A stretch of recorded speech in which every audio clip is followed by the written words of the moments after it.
മാം, എനിക്ക് ഇടയ്ക്കിടയ്ക്ക് തലവേദന വരുന്നുണ്ട്. അത് ഈ മൈഗ്രെയിൻ്റെ ഗുളിക കഴിച്ചുകൊണ്ട് മാറുമോ? മൈഗ്രെയിൻ എന്താണെന്ന് അറിയാലോ.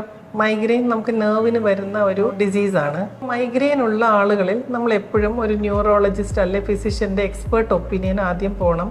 അപ്പോൾ അത് കഴിയുമ്പോൾ അവർ അതിൻ്റെ പരിശോധനകളെല്ലാം ചെയ്തതിന് ശേഷം മൈഗ്രെയിൻ ആണോ അല്ലയോ എന്ന് ഡിഫറൻഷിയേറ്റ് ചെയ്ത് പറയും. അതിനോടൊപ്പം തന്നെ മൈഗ്രെയിൻ സ്റ്റാർട്ട് ചെയ്യാനുള്ള, മൈഗ്രെയിൻ എപ്പോഴും ഉണ്ടാകുന്ന ഒരു അസുഖമല്ലല്ലോ, വല്ലപ്പോഴുമാണ് വരുന്നത്. അപ്പോൾ ഇതെന്തുകൊണ്ട് സ്റ്റാർട്ട് ചെയ്യുന്നത്, എന്തെങ്കിലും ഒരു റീസൺ കാണും.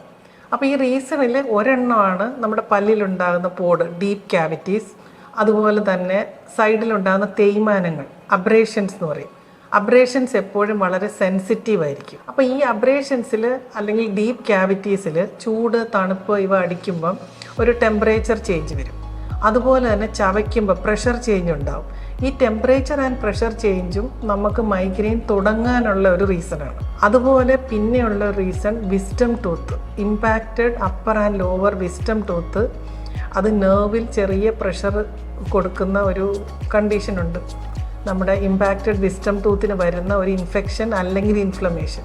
ഈ സിറ്റുവേഷനിൽ നമുക്ക് മൈഗ്രെയിൻ ഇതിനോട് അസോസിയേറ്റ് ചെയ്തും വരാൻ പറ്റും. മൈഗ്രെയിൻ എന്ന് പറയുന്നത് അതൊരു മൾട്ടി ഫാക്ടോറിയൽ ഡിസീസാണ്.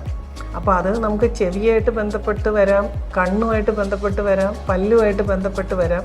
അപ്പോൾ ഇതെല്ലാം വിശദമായിട്ട് പരിശോധനകൾ നടത്തിയതിന് ശേഷം മൈഗ്രെയിൻ്റെ മരുന്നുകളും കൂടെ കഴിച്ചു കഴിയുമ്പോൾ നമുക്കതിനൊരാശ്വാസം കിട്ടും.